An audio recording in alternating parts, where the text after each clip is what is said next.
Mesdames, Messieurs les membres du cabinet ministériel, chers amis de la presse, Mesdames, Messieurs, en vos rangs, grades et qualités, Mesdames, Messieurs du Conseil national de coordination des médias d'État et des services publics, Mesdames, Messieurs, le ministère de la Communication et de la Culture salue la détermination et la volonté du chef de l'État, son Excellence, M. Jovenel Moïse, à accorder la priorité aux défis que constitue le bon fonctionnement des médias d'État. Dans une conjoncture marquée par des défis énormes, la formation du Conseil national de coordination des médias d'État et de services publics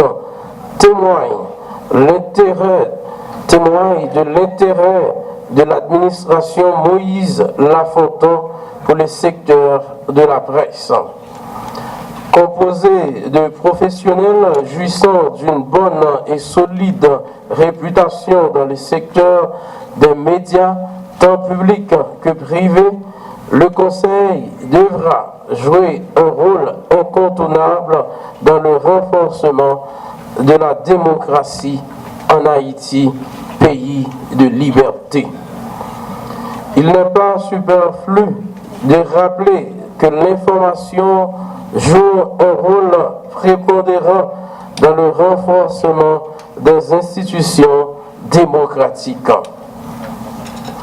Le ministère de la Communication et de la Culture se réjouit déjà des résultats probants qui seront obtenus grâce à l'implication des membres de ce Conseil dans les efforts pour améliorer l'efficacité des médias d'État. C'est sur cette note d'une foi inébranlable en l'avenir de notre pays que je souhaite aux membres du Conseil national de coordination des médias d'État et de services publics une bonne célébration de la Journée mondiale de la liberté de la presse.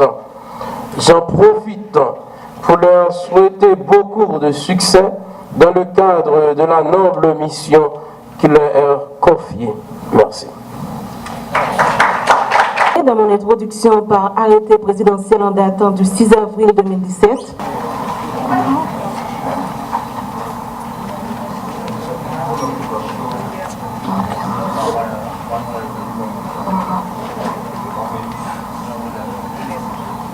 Madame Marie-Marthe Martine Denis,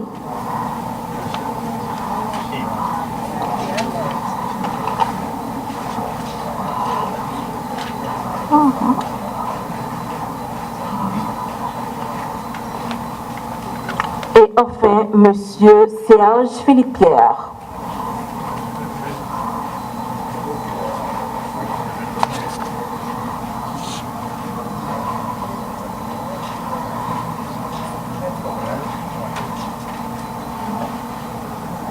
Merci. C'est un réel plaisir pour moi de procéder ce matin à l'installation du Conseil de coordination des médias d'État et de services publics.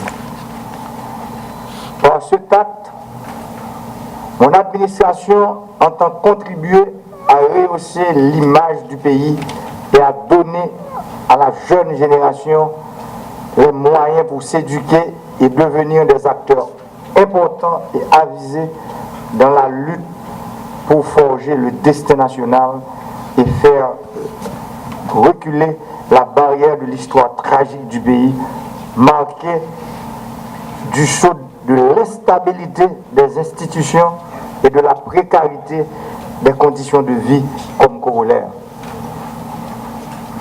Avec la cérémonie de ce matin, l'État veut permettre au pays de se doter des outils de communication solides afin de promouvoir la démocratie et soutenir la formation de la population dans les domaines politiques, civiques, environnementaux, culturels et sociaux. Dans ce cadre, le service public de l'audiovisuel aura un rôle important à jouer. Oui, les médias d'État et de service public doivent concourir à la formation d'une opinion publique éclairée pour soutenir la démocratie, les efforts de développement économique et social du pays. Mesdames et messieurs, aujourd'hui, pour la majorité de la population mondiale, particulièrement pour ceux qui appartiennent au groupe défavorisé, la radio et la télévision restent les moyens de formation et de communication les plus accessibles et les plus répandus. C'est pourquoi je veux que la radio et la télévision de service public donnent aux citoyens le pouvoir de participer activement au processus décisionnel en exprimant les besoins, les préoccupations et les attentes des différents auditoires et couches sociales, quel que soit leur lieu de résidence. Un gouvernement qui travaille pour le bien de la collectivité doit disposer des moyens pour assurer aux citoyens, indépendamment de leur opinion et de lieu où ils vivent, une offre variée de programmes radiophoniques et télévisés. Par la réforme de l'audiovisuel du service public, nous allons offrir à la nation un instrument essentiel afin d'assurer l'émergence d'une opinion publique plurielle et éclairée. Éliminer les obstacles à l'inclusion sociale et territoriale tout en renforçant la société civile. Dans ce sens, la mission de la radio et de la télévision de service public s'inscrit dans la dynamique du développement durable parce qu'elle donne aux populations le pouvoir de prendre des décisions éclairées et vitales à leur propre développement. Comme le reconnaît l'UNESCO, la radio-télévision de service public doit être conçue, financée et contrôlée par le public et pour le public. Elle n'est ni commerciale ni étatique. Elle est libre de toute ingérence politique et de toute pression de la part de forces commerciales. Grâce à la radio-télévision de service public, les citoyens sont informés, éduqués et divertis. Quand elle est garantie par le pluralisme, la diversité des programmes, l'indépendance éditoriale, un financement approprié, l'honnêteté des comptes rendus et la transparence, la clé de voûte de la démocratie.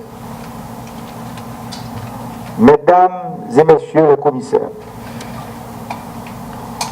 le média de service public est de fournir un accès à l'information et à la connaissance à travers des contenus diversifiés et de qualité, de favoriser la libre circulation des idées et de l'information, en remplissant son rôle éducatif et culturel de manière crédible.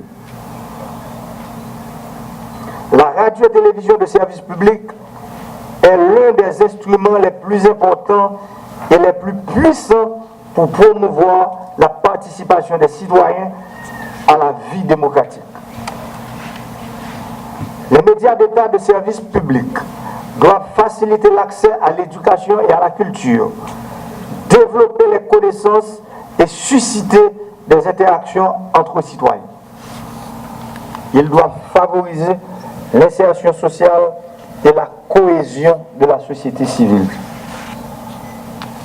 Le média de service public, en tant que service dont la spécificité est d'offrir un accès universel à l'information et à la connaissance par des programmes de qualité et diversifiés, doit répondre aux besoins, aux préoccupations et aux aspirations des différents groupes cibles de la communauté nationale. Le média de service public n'est ni commercial, ni étatique. Il trouve sa raison d'être dans le seul accomplissement du service public. C'est un média qui s'adresse à chacun en tant que citoyen, encourage l'accès et la participation de tous les citoyens à la vie publique. Le média de service public est un lieu de rencontre où tous les citoyens sont invités et considérés sur une base égalitaire. C'est un outil d'information et d'éducation accessible à tous et s'adressant à tous, indépendamment du statut social ou économique des uns et des autres. Dans cette nouvelle ère du numérique, un média de service public doit acquérir des outils pour mieux faire son travail, en étant entre autres capable d'offrir un service public personnalisé sur Internet et de services de portail et de guides fiables au nouvel univers de contenu et de services. Peuple haïtien, compatriotes moi, Journal Ligno, Radio Nationale, la Télévision Nationale, c'est comme peuple là qui a financé les médias. C'est peut-être ça. Les médias doivent avoir un programme qui n'a intérêt peuple là. Il n'y a pas de servir cause aucun parti politique. Les médias l'État, c'est un moyen important pour soutenir le programme d'éducation et faire formation population. Je dis, il est nécessaire pour les médias l'État pour prendre bon jamais pour faire promotion de la démocratie à valeurs républicaines.